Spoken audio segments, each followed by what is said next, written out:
E já agora, pois, na ponte nessa pergunta, e fazer exatamente a pergunta que eu fiz já ao Gonçalo, se o professor tivesse a oportunidade de entrevistar alguém vivo ou morto, quando diga alguém, sei que o professor terá certamente várias referências, portanto, diga quantas aquelas quiser. Na altura, em lives anteriores tenho falado em meia dúzia, mas dou aqui liberdade ao professor para responder essa pergunta da forma como quiser. Se tivesse possibilidade de entrevistar alguém, barra conversar, vivo ou morto, com quem é que seriam os seus convidados e porquê?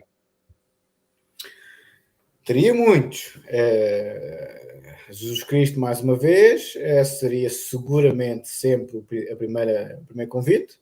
Jesus Cristo é a pessoa mais importante da história, em todo o mundo, porque tudo gira à volta dele. Antes de Cristo, depois de Cristo, por exemplo, tudo gira à volta dele. E eu sou agnóstico, tudo gira à volta dele. Todos os textos sagrados, todas as filosofias, está tudo à volta do homem. Ou seja, Jesus Cristo seria seguramente a pessoa mais interessante para entrevistar. Obviamente, como eu já disse há pouco, Aristóteles, Platão, Sócrates e Leibniz, os maiores génios da humanidade nesse aspecto. Júlio César, Napoleão, Gengis Khan, os grandes generais. Reconheço que alguns, o imperador Dario da Pérsia, também seria uma pessoa muito interessante, porque foi uma figura fundamental. Alexandre o Grande seria também uma pessoa que eu teria muita curiosidade. Ou seja, os maiores conquistadores na história da humanidade e os maiores pensadores na história da humanidade, principalmente os iniciais, que fizeram do mundo o que o mundo é hoje, os mais recentes, só de talvez Napoleão me despertasse, como eu já disse, curiosidade. Os iniciais é que eram mesmo as pessoas mais interessantes, porque fizeram coisas absolutamente fabulosas. O Alexandre o Grande conquistou todo o mundo conhecido. Gengis Khan conquistou tudo o que havia. E foi, em tempos territoriais foi o mais tenso. E era um tipo lá das montanhas da Mongólia, desdentado e mal cheiroso. Quer dizer, estamos a falar de gente sem capacidades nucleares, não é? Como é evidente. O Gengis Khan deve ter sido uma coisa fabulosa em termos de estratégia militar. Os mais recentes, o Napoleão é como presta mais veneração. Concordo com o Gonçalo Sousa, Dom João II, sem dúvida nenhuma, um rei fundamental para nós. Gostaria também de falar com ele, mas também Dom João VI, cá para nós, não só o Dom João II. Dos nossos reis, obviamente, o fundador da nacionalidade, Dom Afonso Henriques, seria uma pessoa interessante, especialmente pela sua relação com a sua mãe, um complexo de Édipo que fundou o nosso país, ou seja, andou à pesatada com a mãe e foi assim, na Batalha de São Mamed, 1128, que o reino foi fundado. Bem, foi fundado mais tarde, mas foi ali que começou a embriogênese do reino. Finalmente, com o Bula Manifesto Probatium, foi o reino fundado, 1143. Mas o que eu estou a dizer é que haveria sempre muitas pessoas interessantes. Dos papas, é gente que eu gosto muito. São Pedro, o Papa Borgia, Paulo VI, o maior intelectual da história do papado. João Paulo II não, porque e não cheguei a vê-lo, não é? É muito carismático, mas houve alguns papas do século XX, não tenho curiosidade nenhum, porque conheço-os bem, né? Quer dizer, da Idade Média ou anterior é que é onde estão os maiores mistérios. São Pedro tem muitos mistérios à volta dele. Foi o primeiro Papa, como sabe, e discípulo direto de Cristo. Por isso, havia muita gente deste lado do mundo e do outro lado do mundo. A pessoa mais enigmática na história, Heraclito, era muito enigmático, e é considerado o mais importante dos pré-socráticos, juntamente com Parménides, o filósofo das contradições, da luta das contradições. O paradoxo da existência começou com Heraclito. Conhece a ti próprio, começou com Heraclito. Começou com ele, não começou com Sócrates. As pessoas dizem, o conhece a ti próprio, conhece a ti mesmo, é de Sócrates. Mas quem começou com isso foi Heraclito, pré-socrático, antes de Sócrates. E o Parménides, que foi o pai da ontologia, também era muito obscuro. E o mais antigo escrito, ao que se parece, de Anaximandro,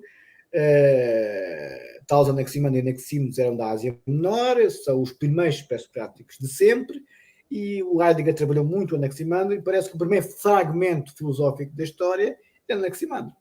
E o Heidegger trabalha essa questão no Ausweg, que é os caminhos da floresta, traduzido para português pela Fundação Carlos de Gulbenkian. Irene Bosch Duarte é a tradutora.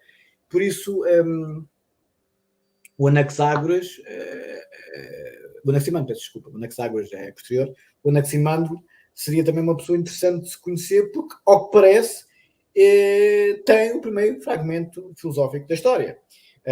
Dir-me-á, então, quanto mais anterior, mais gosta. Sim. Quanto mais lá para trás, mesmo para o princípio dos princípios, mais eu ia falar com eles e dizer: oh, meu amigo, eu também conto lá isto, aquilo e aquilo outro. Os de agora não me despertam grande curiosidade. O início dos o Homero, o Hesíodo, Aquiles existiu, Hércules existiu, Ulisses existiu. Esse é que eu gostava de falar. Esse, então... bem, se o Hércules existiu, bem, esse é que era mesmo muito interessante de se falar. Não há evidência que Hércules tenha existido, apesar de haver estátuas, como é evidente, acho que estou a dizer mais alguma coisa. Mas há alguma evidência histórica que Aquiles existiu e Ulisses também, que, por ao que parece, a Guerra de Troia, houve evidência arqueológica recentemente descoberta que a Guerra de Troia efetivamente aconteceu. Ou seja, havia personagens históricas que a gente vê nos filmes e que eu os leio, porque são o princípio da civilização, principalmente, por exemplo, Homero e Hesíodo, que são literalmente o princípio da civilização ocidental. Essas pessoas são interessantíssimas de se perceber, até porque são anteriores a Cristo. Homero e Hesíodo são 10 séculos antes de Cristo. São 1000 anos antes de Cristo. Isso seria interessante. Agora, os totós do costume, falar com a Catarina Martins, se eu quiser ir ao teatro, comprar uns bilhetes, falo com o Pedro. Mas agora peço desculpa por interromper, mas isso era a minha próxima pergunta que aí vinha, era sobre se eu tivesse a oportunidade de debater com alguém, vivo ou morto, quem é que escolheria? Debater? Debater. Nos dias de hoje? Sim ou não? Putin. Com o Putin. Eu adoraria falar com o presidente Putin. Mas de forma muito respeitadora, mas muito firme, porque eu tenho uma relação muito paradoxal com o presidente Putin. É um homem muito bem preparado e que agora a gente sabe o que está a acontecer, não é? Que era esperado cá por nós, mas gostava muito de saber quais são os objetivos dele e porque é que eu percebo o que é que ele está a fazer isso, não é? Mas gostava de saber o que é que vai naquela cabeça e qual é o legado que ele quer deixar à história. A pessoa que eu acho nos dias de hoje mais importante para se ter um diálogo respeitoso, cordial, mas firme, seria com o presidente Putin. Sim. Eu adoraria falar com ele, mesmo que fosse uma conversa de café, sem qualquer tipo de notoriedade. Gostava muito de falar com ele. É a pessoa mais interessante, no sentido filosófico, claro, dos dias de hoje. Aquela cabeça é uma cabeça complexa. E não é uma pessoa desequilibrada. É uma pessoa, obviamente, que a gente sabe, não é? Mas não é nem de perto nem de longe uma pessoa desequilibrada do ponto de vista psicológico ou psiquiátrico. Nunca chegava onde chegou se fosse assim. Não é um Kim Jong-un, como é evidente. Ok? E em pessoas que já não estão entre nós, escolheria Karl Marx para debater, por exemplo? Não. Eu estudei o Marx durante anos e anos e anos. Nem o Lenin, nem o Marx, nem o Stalin, nem o Gramsci, que é o intelectual do comunismo italiano menos conhecido, mas muito bom, nem o Trotsky, o Gorbachev, sempre dele, o Brezhnev, o Khrushchev, o Stalin, dos comunistas, Fidel Castro talvez fosse interessante. Fidel Castro parecia ser uma figura. Os soviéticos, o Fidel Castro seria interessante como é que conseguiu sobreviver, mesmo ao lado do gigante americano, ser comunista durante tanto tempo. Fidel Castro é obra. É obra. Os soviéticos, o Mao Tse-tung também talvez fosse interessante. O Pol Pot era uma besta. Esse não gosto de falar com o psicopata, já falei. O Mao Tse-tung também era uma besta, mas muito mais sofisticado, não é?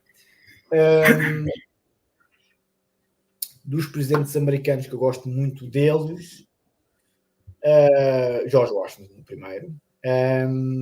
Eu vou sempre ao princípio. Eisenhower, eu gostei muito dele, não só ganhou a Segunda Guerra Mundial, mas não foi o único, né? Mas foi um general fundamental para a Segunda Guerra Mundial, e depois foi presidente dos Estados Unidos, né? Eisenhower, eu gostava muito dele também, e gostava muito de saber onde é que estão os arquivos de J. Edgar Hoover que nos diriam claramente quem é que matou John Fitzgerald Kennedy. E gostava muito mesmo de saber quem é que matou esse grande presidente, e gostava de falar com o J. Edgar Hoover, que esse sabia mais num dedo que estes todos no corpo todo. Que foi diretor do FBI durante muitos anos, fez do FBI o que o FBI é hoje, e o edifício sede do FBI tem o nome dele. E era um homem que era homossexual e que naquele tempo era muito mal visto, e isto, aquilo e aquilo outro, mas foi um tipo brilhante do ponto de vista profissional. E naquele tempo tinha problemas graves por causa de ser homossexual, mas manteve sempre a sua vida privada, como é evidente. Mas era um homem muito interessante, eu gostava muito dele.